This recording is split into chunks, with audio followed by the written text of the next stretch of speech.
Hello friends, मैं Amitabh Gupta discovery classes Jaipur YouTube channel में आपका हार्दिक स्वागत करता हूं। मित्रों, आज हम जिस स्टडी करने जा रहे हैं उसका नाम है भौगोलिक विचारधारा, या जिसको हम ज्योग्राफिकल थॉट भी कहते हैं, और हम इसको भौगोलिक विचारधारा का इतिहास भी कह सकते हैं। तो इसके बारे में आज चर्चा करेंगे कि भौगोलिक विचारधारा का इतिहास या ज्योग्राफिकल थॉट क्या है। तो आज हमारा जो टॉपिक है वो है भौगोलिक विचारधारा,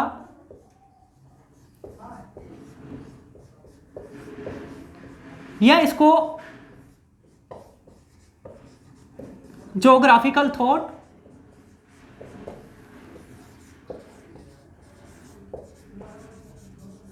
या भौगोलिक विचारधारा का इतिहास भी हम कह सकते हैं।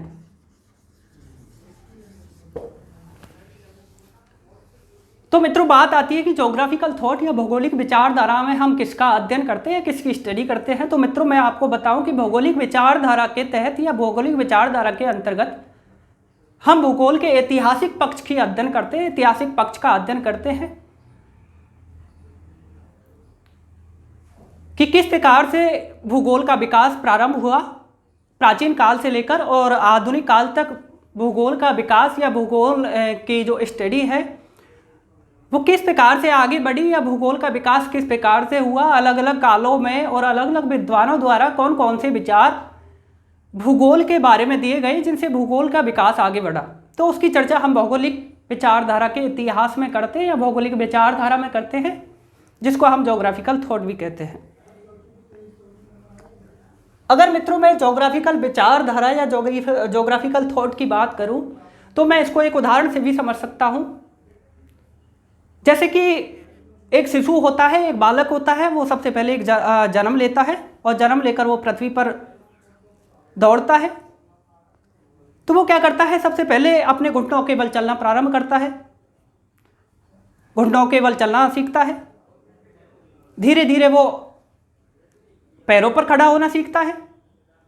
इससे पहले वो कई बार गिरता है, उठता है, गिरता है, उठता है, और अंततः वो क्या करता है, वो अंततः पैरों पर खड़ा होना सीख जाता है। और जब वह चलना प्रारंभ कर देता है तो वो अपनी यात्रा को प्रारंभ करता है, अपनी भौगोलिक यात्रा को प्रारंभ करता है, और वो किसी जंगल में चला जाता है, जंगल में रहना प्रारंभ करता है। और जंगल में भी उसको जब असावधानी उत्पन्न होती है तो वो गुफाओं में रहना प्रारंभ करता है। गुफाओं में रहते रहते उसके मस्तिष्क का विकास होता रहता है, और मस्तिष्क के विकास होने रहने के परिणाम स्वरूप क्या होता है, वो जो भी वस्तु उसको जंगल में दिखाई देती है या अपनी यात्रा में उसको जो दिखाई देता है, चाहे वो प्राकृतिक वस्तु हो, चाहे जिसे हम मानवीय तत्व भी कह सकते हैं, तो सबसे पहले वो प्राकृतिक तत्वों की स्टडी करता है या प्राकृतिक तत्वों को चित्र बनाकर प्रदर्शित करता है, और इन चित्रों को वह गुफाओं की दीवारों पर प्रदर्शित करता है। जैसे कि वो आगे जाता है, अपने यात्रा को प्रारंभ करता है, तो आगे उसको अगर पर्वत दिखाई दिया, किसी भी प्रकार का कोई पर्वत अगर उसे दिखाई देता है तो वह उसका चित्र बना देता है। और उस पर्वत के ऊपर अगर कोई वनस्पति उगी है तो उस वनस्पति का भी वह चित्र बना देता है। कोई उसको जीव जंतु दिखाई देता है तो उस जीव जंतु का भी वह चित्र बना देता है। अगर कोई उसे नदी दिखाई दे रही है तो वो नदी का भी चित्र बना देता है।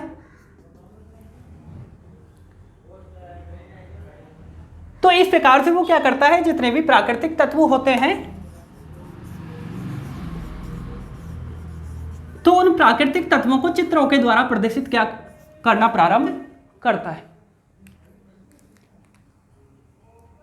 धीरे धीरे उसके मस्तिष्क का और विकास होता है, और मस्तिष्क के विकास के परिणाम स्वरूप फिर वह क्या करता है, लिपि का विकास होता है, जिसे हम फॉन्ट कहते हैं।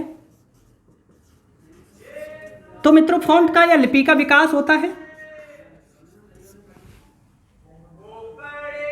और लिपि के विकास के बाद वो क्या करता है, जो भी चित्र उसने बनाए उन चित्रों के नाम भी उसके साथ में प्रदर्शित करने लगता है। जैसे कि उसने अभी पहाड़ का चित्र बनाया तो इसको उसने पहाड़ के द्वारा प्रदर्शित कर दिया, उसका नाम लिख दिया। इसी प्रकार से नदी, तालाब, झील या जो जीव जंतु पशु उसे दिखाई देते हैं उनको भी क्या करने लगा, चित्रों के साथ साथ में अपनी लिपि में या फॉन्ट में उसको प्रदर्शित करने लगा। तो इस प्रकार तो वो अपनी यात्रा को बढ़ाता है, अपनी भौगोलिक यात्रा को आगे बढ़ाता है और भौगोलिक यात्रा को आगे बढ़ाते हुए उसकी भौगोलिक जो विचारों में रुचि बढ़ती है, उसको प्राकृतिक वातावरण को जानने की रुचि बढ़ती है, तो वह और आगे बढ़ता है और एक देश से दूसरे देश में भ्रमण करता है और भ्रमण करते हुए वह प्राकृतिक और मानवीय तत्वों को जानने की इच्छा रखता है और जानने के परिणाम स्वरूप वह एक डायरी अपने साथ में रखता है और डायरी में वो क्या करता है, फिर इन चीज़ों को लिखता है या इन चीज़ों को प्रदर्शित करना प्रारंभ कर देता है। जैसे जैसे वो आगे बढ़ता है, प्राकृतिक तत्वों को देखता है, पर्वतों को देखता है, पठारों को देखता है, मैदानों को देखता है और उसको डायरी में लिख देता है। जैसे कि अगर हम बात करें कि कोई विदेशी यात्री राजस्थान में आया और राजस्थान में जैसे ही उसने एंटर किया, प्रवेश किया, तो उसको अरावली पर्वत दिखाई दी। अरावली पर्वत को देखते ही वो सोचता है कि यार ये तो पर्वत है, लेकिन इसका नाम क्या है। तो वो क्या करता है, वहाँ के निवासियों से पूछता है कि ये पर्वत का नाम क्या है। तो वहाँ के जो लोग हैं वो बताते हैं कि यार इसका नाम तो अरावली पर्वत है। तो वह अपनी डायरी में क्या करता है कि मैं जैसे ही उसमें लिखता है, डायरी में लिखता है कि मैं जैसे ही राजस्थान में गया और राजस्थान में जैसे ही इंटर किया तो मुझे अरावली पर्वत दिखाई दी और इस अरावली का जो विस्तार है वो यहाँ से और यहाँ तक था। तो इस प्रकार से वो क्या करता है, जो भी चीज़ें उनको दिखाई देती है उनको डायरी में लिखना प्रारंभ करता है। हर चीज़ को वह लिखता है, चाहे वो सांस्कृतिक हो, मानवीय तत्व हो, चाहे प्राकृतिक तत्व हो, चाहे वो पर्वत हो, पठार हो, मैदान हो। आगे अगर बात करें तो उदयपुर अगर वो गया यात्री तो उदयपुर उसको झील दिखाई दी और झीलों के बारे में उसने डायरी में वर्णन किया। झीलों के बाद में अगर बात करें था मरुस्थल की, तो मरुस्थल के बारे में लिखा कि राजस्थान के पश्चिमी भाग में भी मरुस्थल है और उस मरुस्थल को थार का मरुस्थल कहते हैं। इसके बाद जयपुर आ जाता है। जयपुर में उसको कोई प्राकृतिक वस्तु दिखाई दी, कोई सुरंग दिखाई दी, घाट की घूर्णी सुरंग जिसे कहते हैं वो दिखाई दी। तो उसके बारे में लिख दिया कि मैं जैसे ही जयपुर में इंटर किया तो मुझे एक सुरंग दिखाई दी और जिसको हम घाट की घूर्णी सुरंग कहते हैं। इसके अलावा भी वह वहाँ की मानवीय तत्वों को उसमें डायरी में लिखता है। मानवीय तत्वों की बात करें तो मानव के आकृति, उसकी बनावट, उसकी रहन सहन, खान पान का,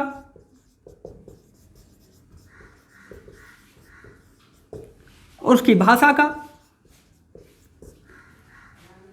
तो इन सभी की क्या करता है वो उस डायरी में चर्चा करता है और उस डायरी में लिखना प्रारंभ करता है।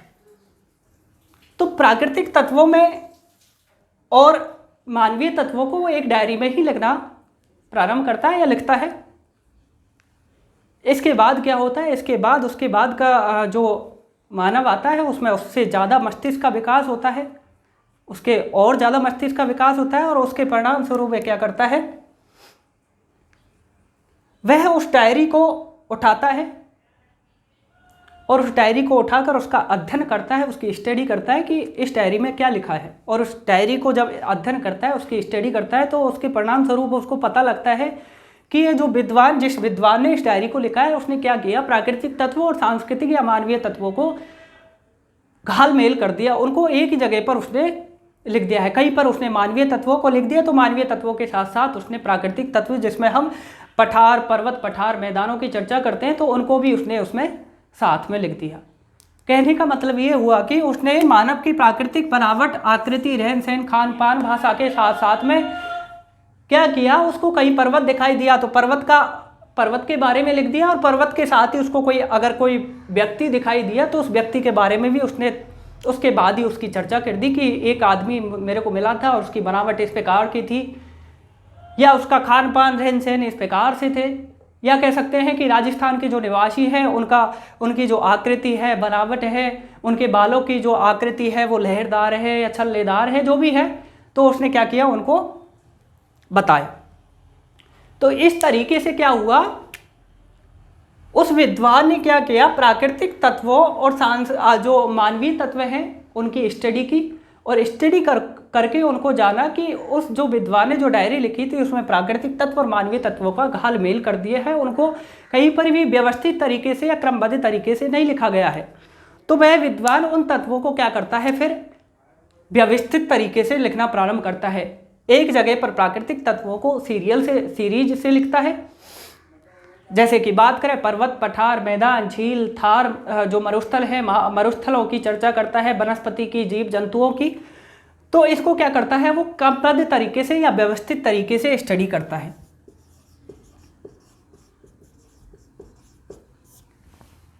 या कहें कि सिस्टेमेटिक तरीके से वो लिखना प्रारंभ करता है। और प्राकृतिक तत्वों को एक जगह लिखता है और सांस्कृतिक तत्वों को एक जगह, या मानवीय तत्व जो भी है उनको अलग अलग छांटना प्रारंभ कर देता है या लिख देता है। तो मित्रों, जब हम भूगोल की बात करते हैं तो भूगोल में हम किसका अध्ययन करते हैं, भूगोल में हम प्राकृतिक तत्वों का और मानवीय तत्वों के का ही स्टडी करते हैं। इनके अंतर संबंध की हम चर्चा किसमें करते हैं, भूगोल में करते हैं। या मानव भूगोल की जब बात करते हैं, मानव भूगोल या ह्यूमन ज्योग्राफी जैसे कहते हैं, तो ह्यूमन ज्योग्राफी में हम किसकी चर्चा करते हैं, प्राकृतिक तत्वों की और जो मानवीय तत्व हैं उनके अंतर संबंध की ही चर्चा करते हैं। तो ये क्या हो गया, एक भौगोलिक अध्ययन हो गया, ज्योग्राफिकल स्टडी जिसको कहते हैं हम, भौगोलिक अध्ययन। तो भौगोलिक अध्ययन की उसने भौगोलिक अध्ययन को प्रारंभ किया, भौगोलिक अध्ययन को आगे बढ़ाया, भौगोलिक जो स्टडी है, ज्योग्राफिकल जो स्टडी है उसको आगे बढ़ाया, और आगे बढ़ाने के परिणाम स्वरूप एक भूगोल का जो स्वरूप था वो निकलकर सामने आया। तो कहने का मतलब ये हुआ कि जो ये यात्रा थी, उस मानव की जो यात्रा थी, उसके परिणाम स्वरूप एक विषय का, एक सब्जेक्ट का, मानव जिसे हम ज्योग्राफी कहते हैं, उसका विकास हुआ।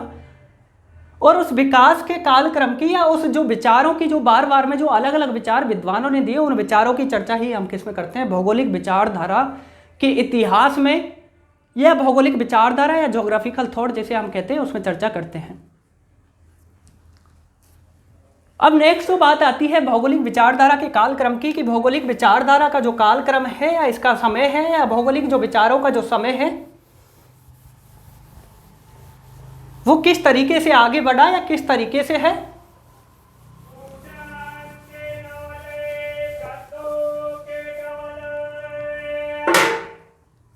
तो मित्रों, अब हम बात करते हैं भौगोलिक विचारधारा के कालक्रम की।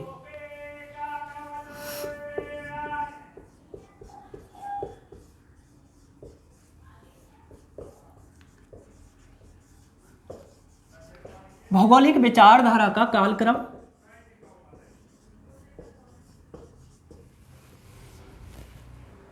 इसमें हम भौगोलिक विचारों के काल की चर्चा करते हैं, एज की, या उसके किस प्रकार से उनका अलग अलग युगों में विकास हुआ, उन विचारों का किन किन विद्वानों द्वारा अपने अपने विचार किस समय में दिए गए थे, उसकी अध्ययन करते हैं, स्टडी करते हैं। तो भौगोलिक विचारधारा के कालक्रम की जब हम चर्चा करते हैं तो इसको 4 भागों में हम बांट सकते हैं।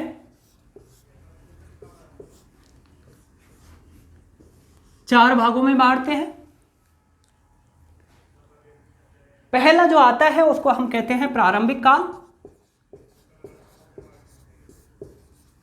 या हम इसको प्राचीन काल भी कह सकते हैं।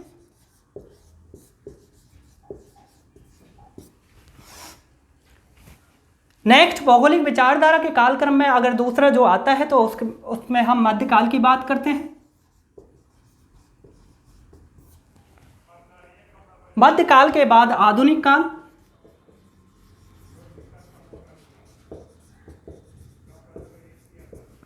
और आधुनिक काल के बाद हम बात करते हैं तो वो है समकालीन काल या रिसेंट काल जिसे कहते हैं।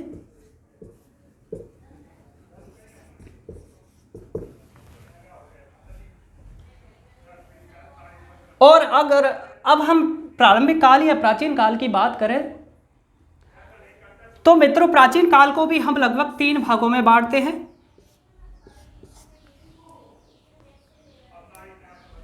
सबसे पहले का जो काल आता है वो है मिस्रवासियों का,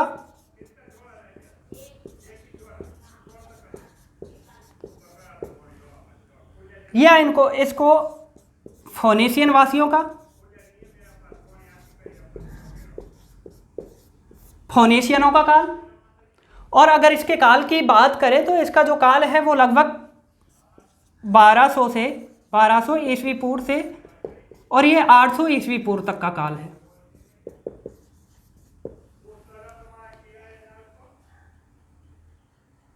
इसके बाद प्रारंभिक काल या प्राचीन काल में जो युग आता है, काल आता है, जो विचारकों का जो काल आता है, उसमें हम बात करते हैं यूनानियों की। यूनानी जो विद्वान हुए, और यूनानियों के बाद जो काल आता है वो होता है रोमन काल या रोमन विद्वानों का काल। यूनानी विद्वानों को ग्रीक भी हम कह सकते हैं, या ग्रीक काल जिसे कहते हैं। और इसके जब कालक्रम की चर्चा की जाए तो इनका जो कालक्रम है वो है लगभग 800 ईस्वी पूर्व से और 300 ईस्वी तक का काल। तो 800 से 300 ईस्वी तक का जो काल है वो यूनानी और रोमन काल है।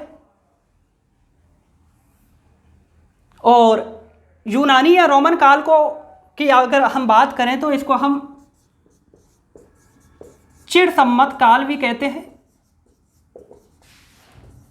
या ज्योग्राफिकल जो थॉट है उसमें अगर हम यूनानी और रोमन काल की जब चर्चा करते हैं तो हम इस काल को चिर सम्मत काल या क्लासिकल एज भी कहते हैं।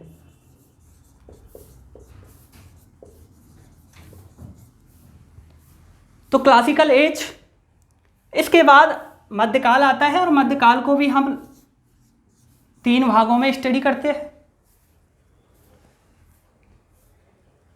मध्यकाल की 3 भागों में स्टडी करते हैं, और मध्यकाल का जो पहला काल आता है वो होता है ईसाइयों का काल।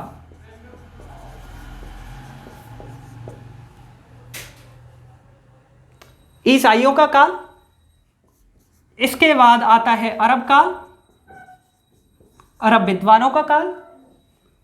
और इसके बाद जो तीसरा जो आता है उसको हम तंत्र अन्वेषण या पुनर्जागरण काल भी कहते हैं।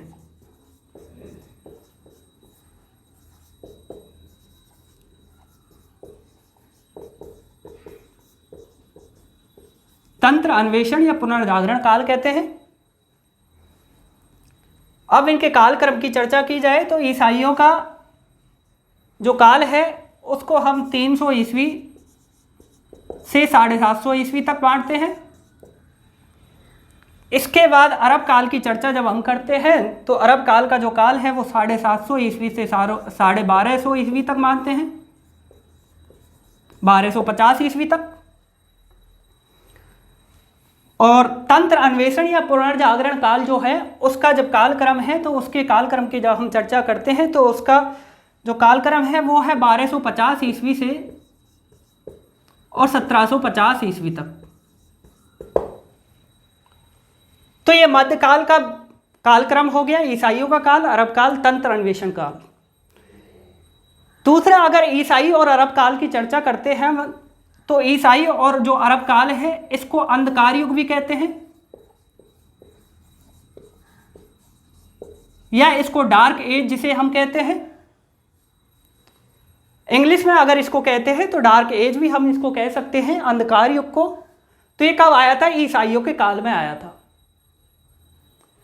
तो अंधकार युग में क्या हुआ? अंधकार युग में जो यूनानियों द्वारा जो विचारधारा जो बढ़ाई गई थी, भूगोल के बारे में जो विचार थे उनको आगे जो बढ़ाया गया था, उनको क्या कर दिया ईसाइयों ने, उनके ऊपर अंधकार छा गया एक तरह से। ईसाइयों के द्वारा उनको ढोंग पाखंड या फिर एक तरह से उस पर धूल छा दिया गया। ईसाई क्या करते थे, हर चीज़ को भौगोलिक जो चीज़ थी जो भौगोलिक जो चीज़ें थी या भौगोलिक जो विचार थे उनको इनके विपरीत या यूनानी विद्वानों के विपरीत ही मानते थे।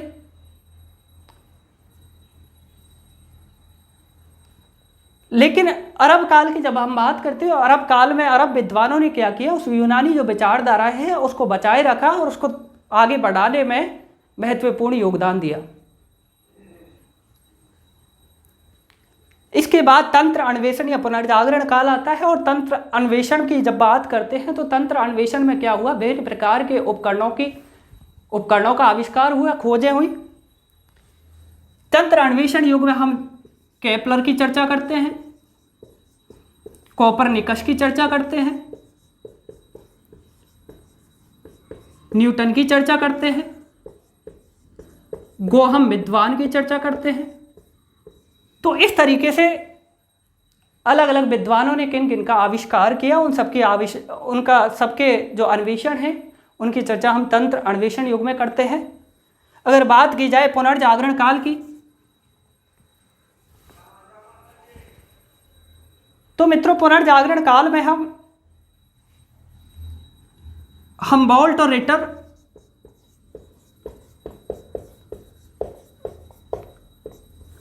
जिन्हें आधुनिक भूगोल का पिता भी हम कहते हैं, तो हम्बोल्ट और रिटर का जो काल है वो पुनर्जागरण काल कहलाता है। और ये लगभग 18वीं शताब्दी का काल है।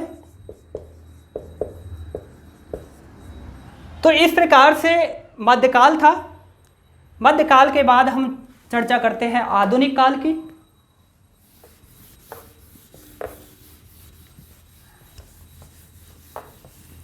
आधुनिक काल की जब हम चर्चा करते हैं तो आधुनिक काल में हम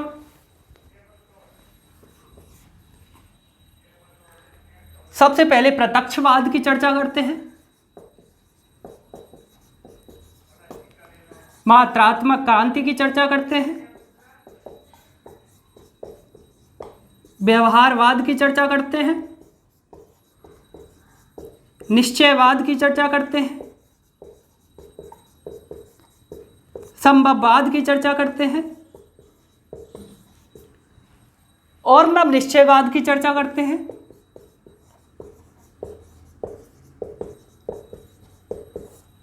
तो इस प्रकार से जितने भी विचार आए या विचारधाराएं थी आधुनिक काल में, उन सबकी बातें करते हैं हम किसमें, आधुनिक काल में।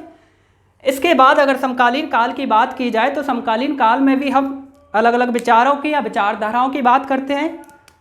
तो समकालीन काल में जो विचारधाराएं थी तो उन विचारधाराओं में हम यथार्थवाद की चर्चा करते हैं या यथार्थवाद की बात करते हैं।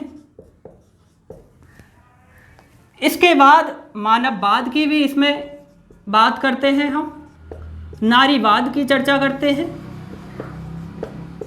संरचनावाद की चर्चा करते हैं या बात करते हैं और उत्तर आधुनिकवाद की भी हम इसमें बात करते हैं।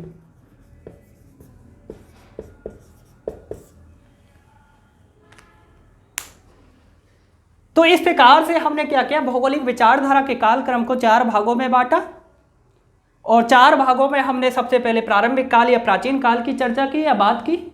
इसके बाद मध्यकाल आता है, मध्यकाल के बाद आधुनिक काल और आधुनिक काल के बाद समकालीन काल आता है। प्राचीन काल या प्रारंभिक काल की बात करें तो प्रारंभिक काल में हमने किसकी स्टडी करें, प्रारंभिक काल को भी हमने 3 भागों में बांटा, जिसमें पहला मिस्रवासियों और फोनेशियनों का काल, जो कि काल है 1200 ईस्वी से 800 ईस्वी पूर्व का। इसके बाद यूनानी या ग्रीक विद्वानों का काल आता है और रोमन काल आता है, जिसको 800 ईस्वी पूर्व से 300 ईस्वी पूर्व के बाद में बांटा। इसके बाद मध्यकाल आता है और मध्यकाल को भी हमने 3 भागों में बांटा, ईसाइयों का काल, अरब काल और पुनर्जागरण या तंत्र अन्वेषण का काल। ईसाइयों का जो काल है और अरब जो काल है उसको अंधकार युग या डार्क एज कहा जाता है।